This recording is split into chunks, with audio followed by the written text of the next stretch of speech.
Madam 60 জন। মাত্র 37 জন? না madam 60 জন madam. 60 madam. ও 60, আচ্ছা আচ্ছা ঠিক আছে।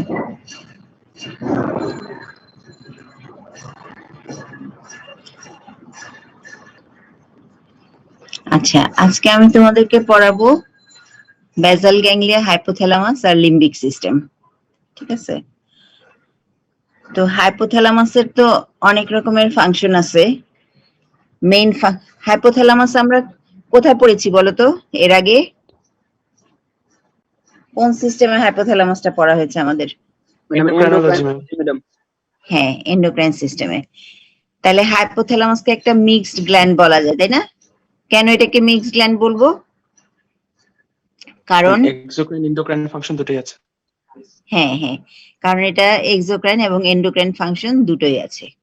ঠিক আছে, এখন এন্ডোক্রাইন অংশটা বাদ দিলে, এন্ডোক্রাইন ফাংশন বাদ দিলে হাইপোথ্যালামাসের আর যা যা কাজ আছে, যেমন অন্যান্য ইন্টারনাল ফাংশন, তাদেরকে collectively vegetative function of hypothalamus বলা হয়। ঠিক আছে, ভেজিটেটিভ ফাংশনস অফ হাইপোথ্যালামাস মানে হাইপোথ্যালামাসের এন্ডোক্রাইন পার্টটা বাদ দিলে, এন্ডোক্রাইন ফাংশন বাদ দিলে যেই ফাংশন করে সবগুলি মিলে হলো ভেজিটেটিভ ফাংশনস অফ হাইপোথ্যালামাস। আচ্ছা, আমার কথা কি আজকে শোনা যাচ্ছে? জি ম্যাম। আচ্ছা, hypothalamus limbic system and their close structures control many internal conditions of the body, such as body temperature, osmolality of the body fluids, and drives to eat and drink and to control body weight. These internal functions are collectively called vegetative functions of the hypothalamus, and their control is closely related to behavior. তাহলে আমাদের eating and drinking behaviour, তারপরে আমাদের body temperature, body ফ্লুইডের osmolarity ইত্যাদি maintain করার যে অর্গানগুলা, সব মিলে যে অর্গান, এবং তার মধ্যে ইনক্লুডেড হলো হাইপোথ্যালামাস, লিম্বিক সিস্টেম আর তার ক্লোজ স্ট্রাকচার গুলা। তো হাইপোথ্যালামাসের এন্ডোক্রাইন অংশটা বাদ দিলে যেই ফাংশন তাকে বলতেছি ভেজিটেটিভ ফাংশন।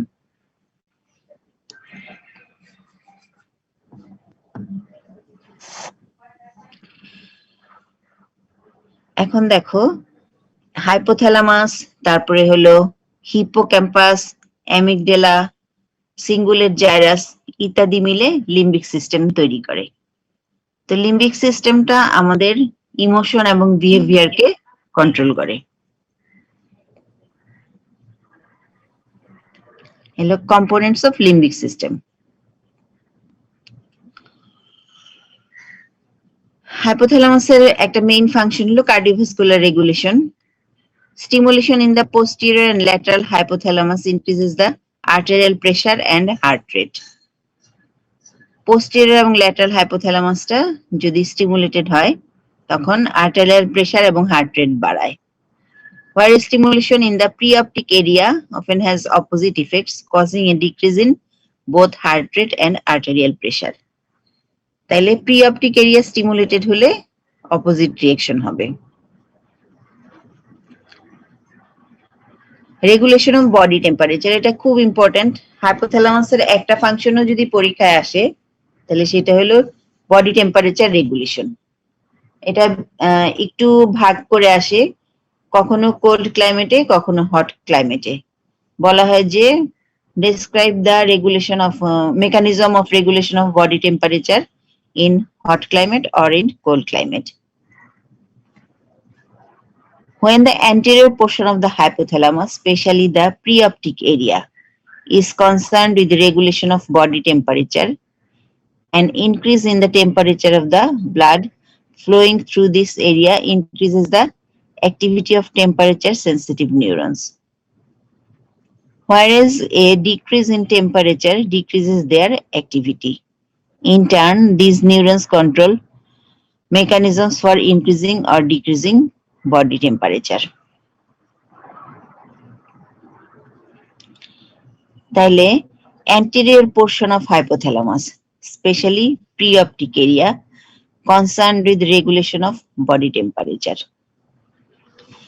যদি আমাদের বডি টেম্পারেচার রেগুলেশন কিভাবে হয়, যখন এনভায়রনমেন্টাল টেম্পারেচার বাড়ে বা বডি টেম্পারেচার বাড়ে তখন আমাদের ব্লাডের টেম্পারেচারও বাড়ে। তো যখন বেশি মানে গরম রক্তটা, increase in temperature of blood flowing through this area, মানে এই এরিয়া দিয়ে যখন ব্লাড পাস করে, অর্থাৎ সেই ব্লাডের টেম্পারেচার যখন বেশি থাকে, activity of temperature sensitive neuron, whereas a decrease in temperature decreases their activity. আর যদি কোল্ড ব্লাড ওই দিক দিয়ে ফ্লো করে তখন সেই নিউরনের অ্যাক্টিভিটিটা ডিক্রিজ করে।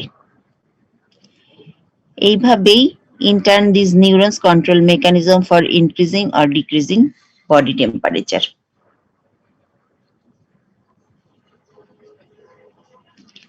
Regulation of body water. Hypothalamus regulates body water in two ways: by creating sensation of thirst, which drives the animal or person to drink water, and by controlling the excretion of water into the urine. তাহলে body, আমরা প্রশ্ন আসতে পারে যে body water কিভাবে regulate করে। যখন মানুষের বডিতে পানির চাহিদা বাড়বে তখন তার পিপাসা লাগবে। পিপাসা লাগলে যে by creating the sensation of থার্স্টের সেন্সেশন ক্রিয়েট করবে এবং সেই অ্যানিমেল অথবা পার্সনকে পানি খাওয়াতে উদ্বুদ্ধ করবে। আর যদি কারোর শরীরে পানির পরিমাণ বেড়ে যায়, অর্থাৎ পানির চাহিদা কম থাকে, তখন এক্সক্রিশন হয়ে যাবে, এক্সট্রা ওয়াটারটা ইউরিনের মাধ্যমে এক্সক্রিটেড হয়ে যাবে। এছাড়া regulation of uterine contractility and milk ejection from the breast, এটাতেও হাইপোথ্যালামিক হরমোনের ভূমিকা রয়েছে।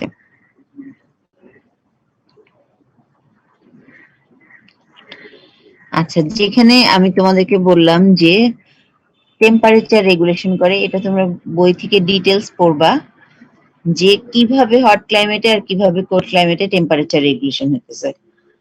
হট ক্লাইমেটে আমাদের টেম্পারেচার রেগুলেশন হবে কিভাবে, আমাদের মেটাবলিজম কমে যাবে, তারপরে আমাদের বিহেভিয়ারাল কিছু চেঞ্জ হবে। মনে করো আমরা ঠান্ডায় যাব, আমরা পাতলা পোশাক পরবো, ফ্যানের নিচে বসবো, তারপরে আমাদের খাওয়া কমে যাবে, হ্যাঁ, তারপরে বডির হিট প্রোডাকশন কমে যাবে।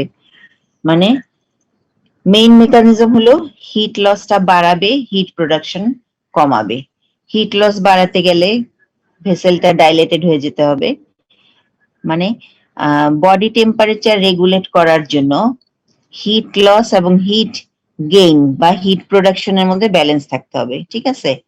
যখন হিট প্রোডাকশন আমাদের দরকার হলো যে বডি থেকে হিট লস করা, তখন হিট প্রোডাকশনটা কমে যেতে হবে এবং হিট লসটা বাড়িয়ে দিতে হবে। এটা হলো হট এনভায়রনমেন্টে হবে। আর কোল্ড এনভায়রনমেন্টে বডির হিট প্রোডাকশনটা বাড়াতে হবে এবং হিট লসটা কমাতে হবে।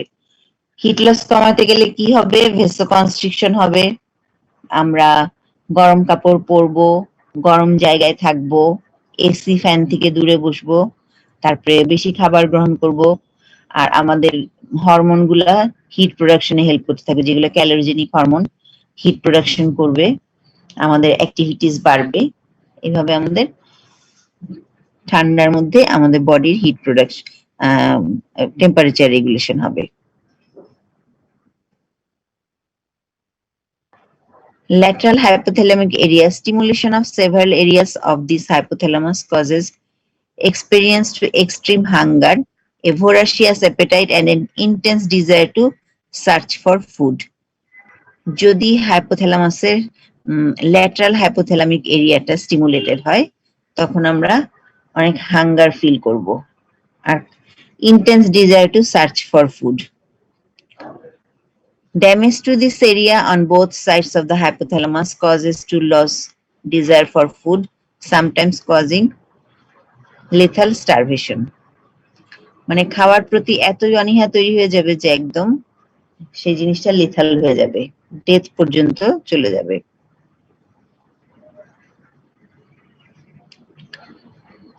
স্যাটাইটিস সেন্টারটা থাকে হলো মেডিয়ালি, ল্যাটারালি থাকে তোমার হাঙ্গার সেন্টার, আর স্যাটাইটিস সেন্টার থাকে ভেন্ট্রোমেডিয়ালি।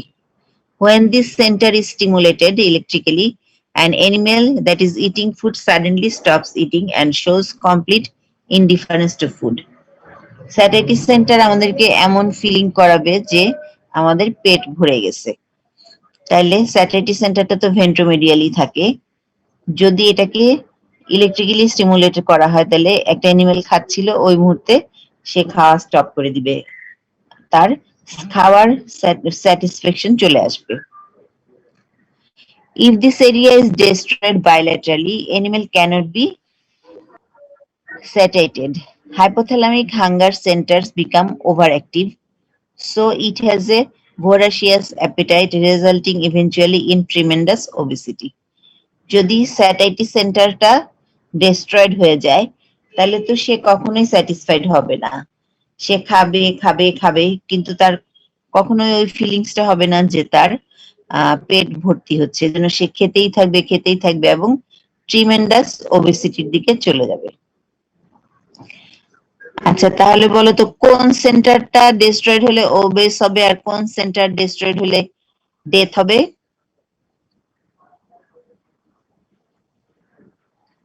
বলো।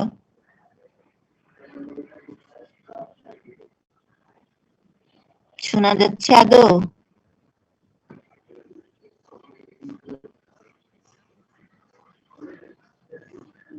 কেউ একজন বলো, তাতে বুঝতে পারবো যে বুঝলা এতক্ষণ পড়ানোর মধ্যে।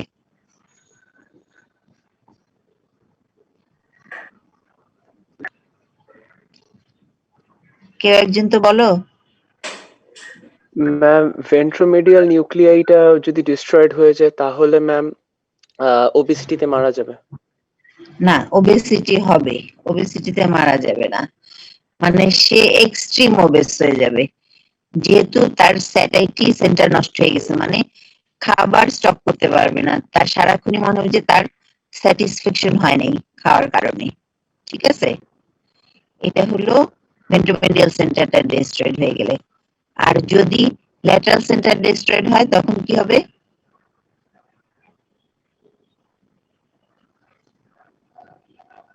বলো, ল্যাটারাল সেন্টারটা ডিস্ট্রয়েড হলে কি হবে? ম্যাম বলো। তাড়াতাড়ি চলে আসবে ম্যাম। হ্যাঁ হ্যাঁ, বলো, একটু স্পষ্ট করে বলা যাচ্ছে না।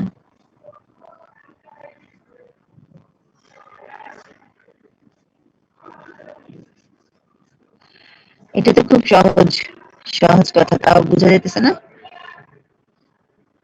আচ্ছা, আরেকবার দেখে। দুইটা সেন্টার, ঠিক আছে, এটা তো ফুড এন্ড বিহেভিয়ার, ফুড বিহেভিয়ারটাকে কন্ট্রোল করতেছে, মানে ফুড এন্ড ড্রিঙ্ক বিহেভিয়ার। তো একটা হলো ভেন্ট্রোমিডিয়াল সেন্টার, একটা ল্যাটারাল সেন্টার।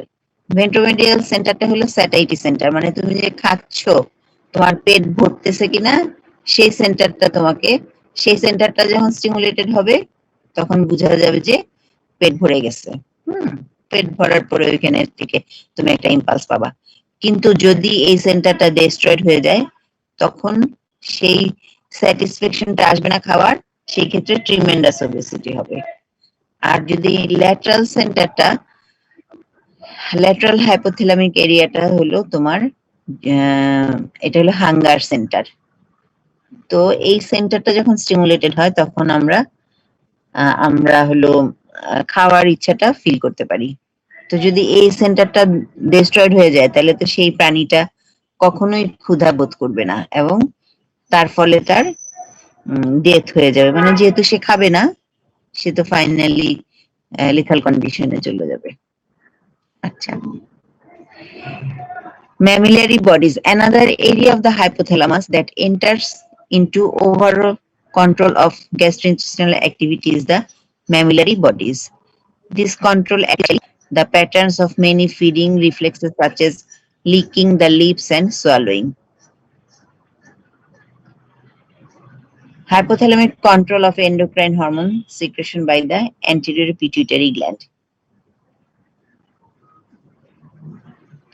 Hypothalamus তো anterior pituitary gland কেও কন্ট্রোল করে।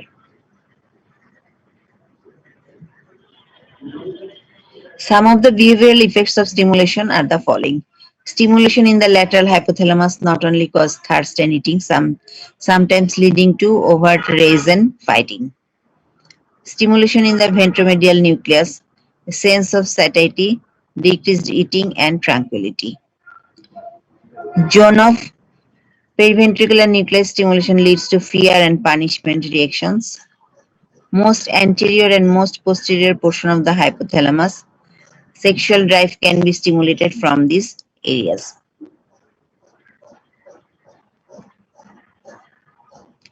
Increased extracellular fluid osmolarity, which causes intracellular dehydration in the thirst center, thereby stimulating the sensation of thirst. যখন ফ্লুইডের osmolarity বেড়ে যায়, মানে আমাদের বডি ফ্লুইড যখন কনসেন্ট্রেটেড হয়ে যায়, অর্থাৎ ইন্ট্রাসেলুলার ডিহাইড্রেশন করে, which causes intracellular dehydration thirst center, thereby stimulating the decreases in extracellular fluid volume and arterial pressure also stimulate thirst because of neural input from cardiopulmonary and systemic arterial baroreceptors in the circulation.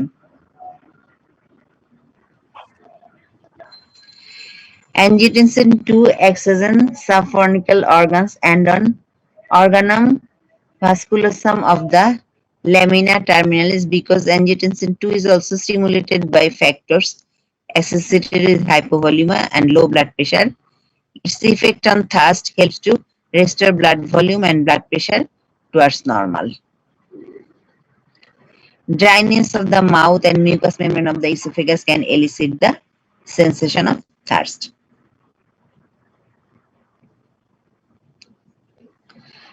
Gastrointestinal and pharyngeal stimuli influence thirst.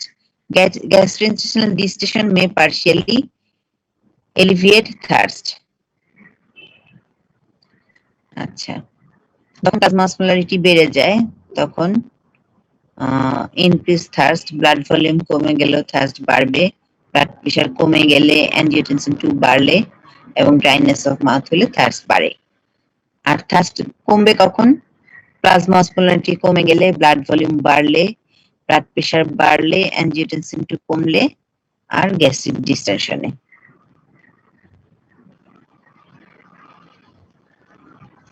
এখানে osmoreceptor feedback mechanism, ADH feedback mechanism দেখানো হয়েছে। প্রথমে water deficit হলো, এটা extracellular অসমোলারিটিটা বাড়ালো।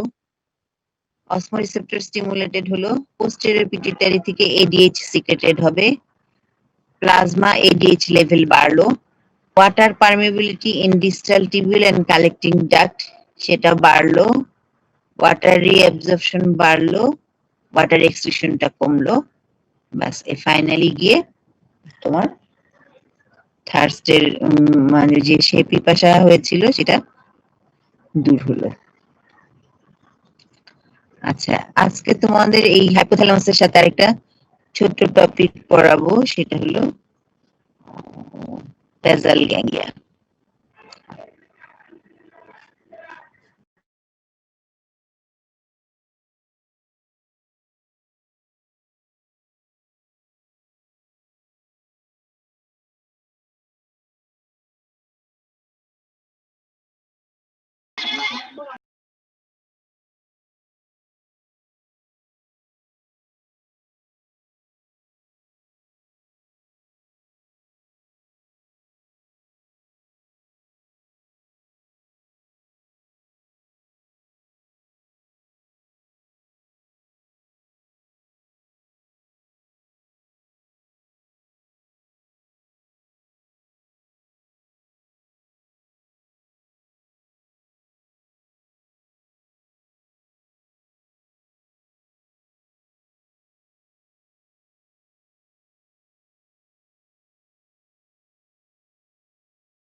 আচ্ছা, তোমাদের তো লাস্ট ক্লাসে সেরেবেলাম পড়ানো হয়েছে না?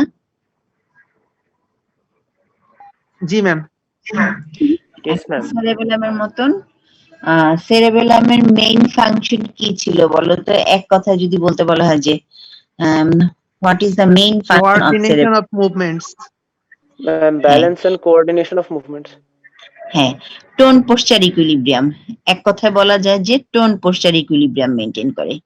ঠিক আছে, তো আমাদের এই সেরেবেলামের মতো আমাদের আরেকটা মোটর সিস্টেম আছে, যেটাও একা একা কাজ করতে পারে না, সেরেবেলামের সাথে কাজ করতে হয়।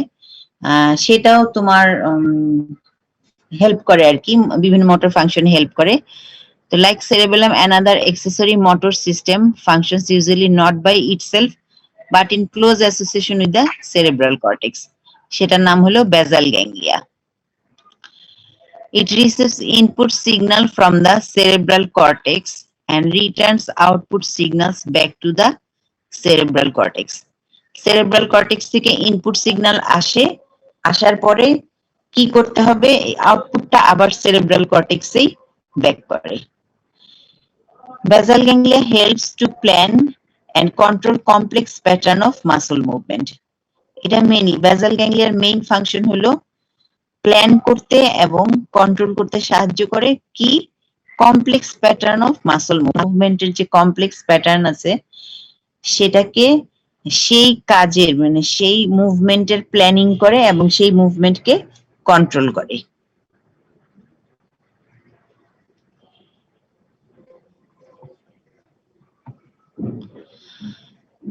Basal ganglia consist of caudate nucleus, putamen, globus pallidus, substantia nigra, subthalamic nuclei.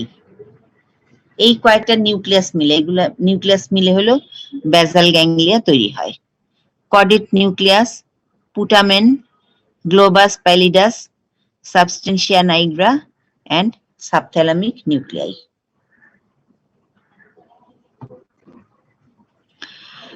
basal ganglia থেকে বিভিন্ন নিউরোট্রান্সমিটার রিলিজ হয়, যেমন norepinephrine, serotonin, enkephalin, dopamine, GABA ইত্যাদি।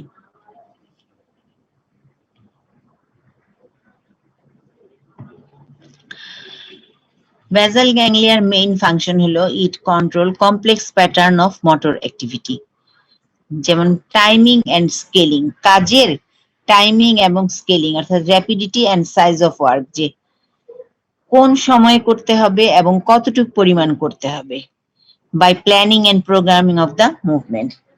তাহলে মুভমেন্টের প্ল্যানিং এবং প্রোগ্রামিং করে। ধরো যে তুমি একটা গর্ত পার রাস্তা দিয়ে হেঁটে যাচ্ছ, সামনে একটা গর্ত পড়লো, তুমি হেঁটেই যাচ্ছ, তাহলে কি হবে? টুপ করে গর্তের ভিতরে পড়ে যাবা। কিন্তু না, ওই পয়েন্টে এসে তোমার basal ganglia হেল্প করবে যে তোমাকে জাম্প করে ওই গর্তটা পার হতে হবে। তাহলে এটা হলো টাইমিং। আর স্কেলিং হলো কত জোরে লাফ দিতে হবে, ছোট্ট একটা লাফ দিলে হবে না, বড় গর্ত হলে বড় করে লাফ দিতে হবে। ঠিক আছে, এই জিনিসগুলা হলো তোমার basal ganglia এই কাজটা করতে সাহায্য করে, planning and programming of movement. আরেকটা হলো cognitive control of sequence of motor activity. Cognitive control মানে যে ধরো যে গর্তের কাছে আসলা, হ্যাঁ, তোমার প্রথমে চিন্তা আসবে যে তোমার এই জায়গাটা লাফ দিতে হবে। এখন তুমি তখনই লাফ দিতে পারবা যদি তোমার জানা থাকে যে এখান দিয়ে লাফ না দিলে তুমি গর্তে পড়ে যাবা। কিন্তু যদি একটা ছোট বাচ্চা হয় যে জানে না যে এখান দিয়ে লাফ দিতে হবে, সে তো আর ওই কাজটা করতে পারবে না।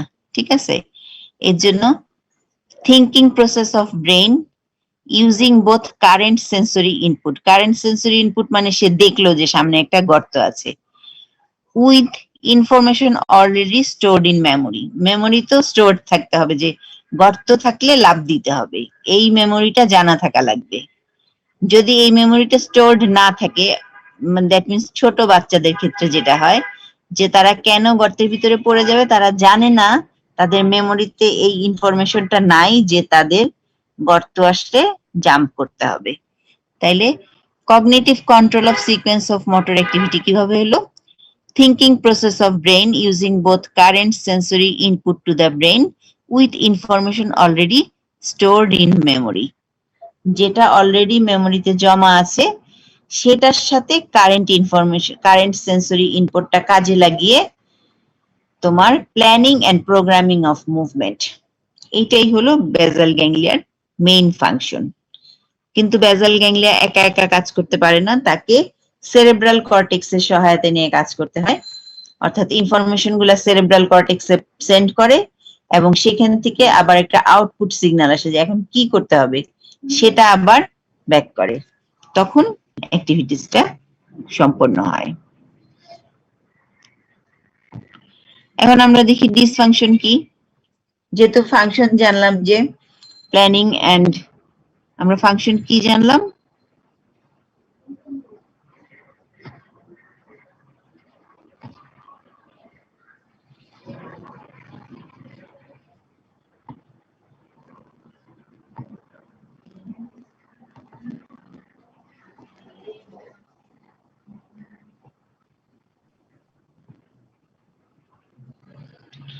ফাংশনের মধ্যে আমরা দেখলাম planning and programming of the movement, ঠিক আছে? প্ল্যান করছে এবং প্রোগ্রাম করছে, তাহলে ডিসফাংশন কি হবে? অ্যাকানেশিয়া, ব্র্যাডিকানেশিয়া, ইনভলান্টারি ট্রেমর, কোরিয়া, বেলিসমাস। অ্যাকানেশিয়া মানে difficulty in initiation of movement, মানে তার এই ধরনের রোগীদের যাদের বেসাল গ্যাংলিয়া ডিস্ট্রয় হয়ে গেছে বা বেসাল গ্যাংলিয়াতে কোনো ইনজুরি হয়েছে, তাদের মুভমেন্ট ইনিশিয়েট করতে সমস্যা হবে। মানে হয়তো বলা হলো যে তুমি কলমটা দাও, সে হাতই উঠাতে পারতেছে না, কারণ সে বুঝতেছে না যে কলমটা দেওয়ার জন্য কি করতে হবে। তাহলে difficulty in initiation of movement. Bradykinesia হলো স্লোনেস অফ মুভমেন্ট, মানে সে খুব আস্তে আস্তে কাজ করবে, কাজটা নর্মালি যতটুকু স্পিড নিয়ে করার কথা তার চেয়ে আস্তে করবে, এটাকে বলা হয় ব্র্যাডিকানেশিয়া। ইনভলান্টারি ট্রেমর মানে হাত কাঁপতে থাকবে। Tremor at rest which disappears with activity, হাতটা যখন টেবিলে রাখা আছে কোনো কাজ করতেছে না, ওই অবস্থায় তার হাত হালকা ট্রেমর হতে থাকবে, কিন্তু কাজ করার সময় ট্রেমরটা আবার ডিসঅ্যাপিয়ার করবে। Chorea, rapid involuntary uncontrolled movement, এটাকে বলা হয় chorea. Ballism, involuntary flailing strong and violent movement, এটা হলো বেলিজম। বেসাল গ্যাংলিয়া ডিসফাংশনে আরেকটা ডিজিজ হয়, সেটা হলো Parkinson's disease, results from widespread destruction of the part of basal ganglia. মানে সাবস্টেন্সিয়া নাইগ্রা যদি ডিস্ট্রয়েড হয়ে যায়, সেই ক্ষেত্রে যেই ডিজিজটা দেখা যায় সেটা হলো পার্কিনসন্স ডিজিজ। সাবস্টেন্সিয়া নাইগ্রা তো ডোপামিন সিক্রেট করতো, ডোপামিনের সিক্রেট হয় না, তখন পার্কিনসনিজম তৈরি হয়। সেটার কি কি ক্যারেক্টারিস্টিক্স থাকে? ইনভলান্টারি ট্রেমর, অ্যাকানেশিয়া, তারপরে হলো widespread rigidity of muscle of the body, cogwheel or lead pipe rigidity. আচ্ছা, বেসাল গ্যাংলিয়ার সাথে তোমাদের আরেকটা ছোট্ট একটা জিনিস পড়তে হয়, সেটা হলো লিম্বিক সিস্টেম। আর লিম্বিক সিস্টেমের তোমরা মেইনলি পড়বা কম্পোনেন্ট গুলা আর ফাংশন, ঠিক আছে? লিম্বিক সিস্টেমের কম্পোনেন্ট হলো হাইপোথ্যালামাস, অ্যামিগডালা, থ্যালামাস এবং হিপোক্যাম্পাস। এই চারটা limbic system is composed of 4 main parts. এই চারটা প্রধান অংশ নিয়ে লিম্বিক সিস্টেম তৈরি হয়। এছাড়া আরো কিছু ছোট ছোট স্ট্রাকচার থাকে, কিন্তু মেইন হলো এই চারটাই। আচ্ছা, তারপরে হলো লিম্বিক সিস্টেমের function.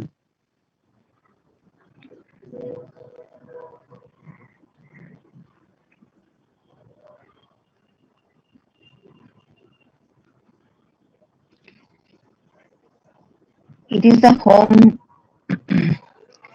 Limbic system is considered the seat of emotion in the human, মানে এটা হলো মেইনলি তোমার ইমোশনটাকে কন্ট্রোল করে। লিম্বিক সিস্টেমের মেইন ফাংশন হলো আমাদের ইমোশন। আচ্ছা, লিম্বিক সিস্টেমটা আমি মুখে মুখে বলতেছি, এটা শুধু তোমরা একটু পড়ে নিও যে লিম্বিক সিস্টেমের ফাংশন আর লিম্বিক সিস্টেমের তোমার কম্পোনেন্ট। স্লাইডটা তৈরি করা হয়নি, আমি তোমাদের মুখে বলে দিতেছি, ঠিক আছে? 4টা মেইন কম্পোনেন্ট নিয়ে তৈরি হয়, আর লিম্বিক সিস্টেম হলো ইমোশনালটাকে, ইমোশন কন্ট্রোল করে। It is concerned with emotional behaviour. এই আইটেমের মধ্যে যে অংশটা আছে, যেমন অটোনমিক নার্ভাস সিস্টেম, তারপরে সেরেব্রোস্পাইনাল ফ্লুইড, এগুলো তো সব তোমাদের অ্যানাটমিতে পড়ানো হয়, এই জন্য এই অংশটা আমরা আর পড়াই না। যখন অ্যানাটমিতে পড়ানো হবে তোমাদের পড়া হয়ে যাবে। তাহলে আজকে আপাতত নার্ভাস সিস্টেমের যে টুকিটাকি ছিল পড়ানো হয়ে গেল। এখন তোমাদের শুরু হবে স্পেশাল সেন্স, ঠিক আছে? তো স্পেশাল সেন্সটা দিলুয়া ম্যাডাম পড়াবেন। তুমি রোল 1 আছো? রোল 1? ওয়ালাইকুম আসসালাম। হ্যাঁ, ওয়ালাইকুম আসসালাম। তুমি হলো দিলরুবা ম্যাডামের সাথে যোগাযোগ, যে ম্যাডাম আমাদের নার্ভাস সিস্টেম পড়ানো হয়ে গেছে, আপনি আমাদের স্পেশাল সেন্সটা কবে পড়াবেন, ঠিক আছে? তাহলে যদি ম্যাডাম কালকে পড়ান তাহলে, হ্যাঁ, না হলে রবিবার দিন, ঠিক আছে?